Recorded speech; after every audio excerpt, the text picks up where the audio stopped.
में है।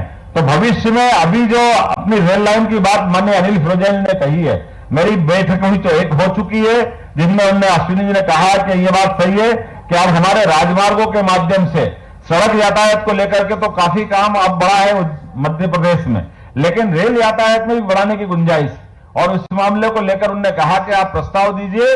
निश्चित रूप से रेल के मामले में भी मध्य प्रदेश कमजोर नहीं रहेगा, वो समृद्ध होगा।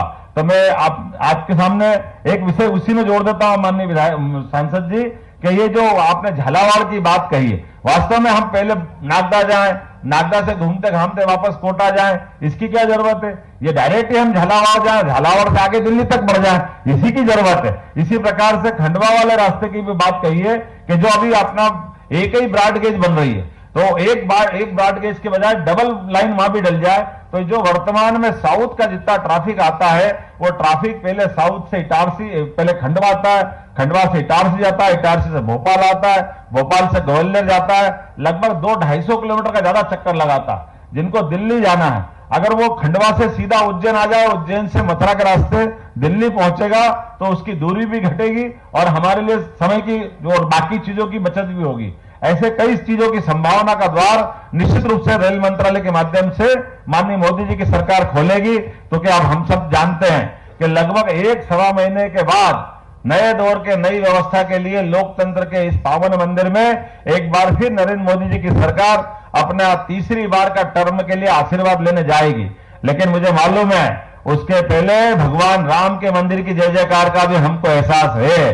अपने इसी पूरे देश के अंदर वो ऐतिहासिक घड़ी जब 500 साल पहले का वो कलंकित इतिहास को बदलते हुए वर्तमान के दौर में हम अपनी आंखों से, ये अपने चक्षुओं से वो क्षण को निहारेंगे, वो एहसास हमको होगा कि गर्भगृह में रामलला खुद विराजमान होंगे और रामलला के विराजमान होने वाली घटना को यहां के करोड़ करोड़ लोग, अरे कैसा आश्चर्य है, हमारे अपने देश के लोग तो लालायित है ही सही, लेकिन मॉरिशस और ऐसे कई सारे अन्य देशों के लोगों ने भी कहा है कि जो इस दृश्य को निहारने चाहते सनातन धर्मावलंबी, उनको वो छुट्टी दे रहे हैं।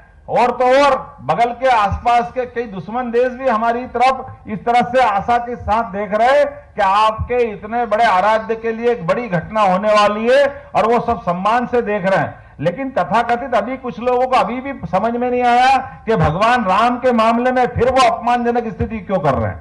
मैं समझ सकता हूं कि विपक्षी लोगों कम से कम जब चुनाव आए तब आप जो करना कर लेना, लेकिन आज तो ये भाव मत लाओ कि आप भगवान राम के उस ऐतिहासिक क्षण को निहारने से आप वंचित हो जाओ, आप बड़े समाज को लज्जित करने के भाव ला रहे हो। यह बहुत दुर्भाग्य की बात होगी। मुझे निश्चित रूप से भरोसा है कि जिन जिन लोगों ने इस आमंत्रण को ठुकराया होगा वो पुनर्विचार करेंगे और हमारी सारी भविष्य भावनाओं का सम्मान करेंगे। नहीं तो ये जो आंधी उठेगी, इस आंधी में ऐसे निर्णय वाले आते पते नहीं लगेंगे। मैं गारंटी के साथ कह सकता हूं वो कहां जाएंगे, वो किस रूप में जाएंगे, कोई नहीं बचा सकता उनको। भगवान राम का अगर इस प्रकार का भाव लाते हैं तो बहुत दुर्भाग्य की बात है। मेरी अपनी ओर से फिर एक अच्छे कार्यक्रम की बधाई, बहुत बहुत धन्यवाद। भारत माता की जय।